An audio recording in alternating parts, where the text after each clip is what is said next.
AB Venkateswararao గారు ఎవరైతే ఒకప్పటి విజయవాడ పోలీస్ కమిషనర్, మాజీ డీజీ అవ్వాల్సినటువంటి ఆయనకి సంబంధించి ఏదైతే తెలుగుదేశం పార్టీ హయాంలో 23 మంది ఎమ్మెల్యేలు వైసీపీ నుంచి వెళ్ళిపోవడానికి కారణమని ఆయనకి సంబంధించి జగన్కి ఇచ్చినటువంటి ఫీడ్బ్యాక్, దాంతో జగన్ ఆయన మీద ద్వేషం పెంచుకోవడం, తన అధికారంలోకి వచ్చాక ఆయన మీద ఎంక్వైరీ చేయమంటాం. ఆ ఎంక్వైరీలో ప్రధానమైనటువంటి ఆరోపణ ఏంటంటే పెగాసెస్ సాఫ్ట్వేర్ని కొన్నారు వాళ్ళ అబ్బాయి పేరుతో, అది ప్రభుత్వం నుంచి డబ్బులు అన్నారు అని చెప్పి ముందు గొడవ చేయటం, తీరా చూస్తే అది ప్రభుత్వం నుంచి పైసలు వెళ్ళలేదు, అతని నుంచి వెళ్ళినాయి. అయితే G2G ఒప్పందంలో ప్రభుత్వం నుంచి డబ్బులు వెళ్ళగా ఆపేసేసి వ్యక్తులకు ఎట్లా ఇచ్చింది అన్నటువంటి పాయింట్ని అడ్డుపెట్టేసేసి కేసులు పెట్టడం, ఇదంతా నడిచిపోయింది.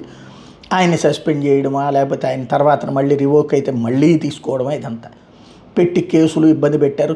చివరి రోజు ఒక్కరోజు మాత్రమే ఆయన రిటైర్మెంట్ రోజున 2 గంటలు డ్యూటీలో ఉండేసి దిగిపోయినటువంటి పరిస్థితి. చాలా తీవ్ర మనోవేదనకు గురి చేశారు మానసికంగా. అయితే ఆయన మొండిగా నిలబడ్డారు, పోరాడారు, కలబడ్డారు, సాధించారు, సక్సెస్ అయ్యారు. ఇప్పుడు ఆయన మీద జగన్ ప్రభుత్వం హయాంలో పెట్టినటువంటి కేసులని, ఆరోపణల్ని ఉపసంహరిస్తూ నిర్ణయం తీసుకుంది, ఎంక్వైరీలను ఉపసంహరిస్తూ నిర్ణయం తీసుకుంది బాబు సర్కార్. తద్వారా ఆయనకి గిఫ్ట్ ఇచ్చింది.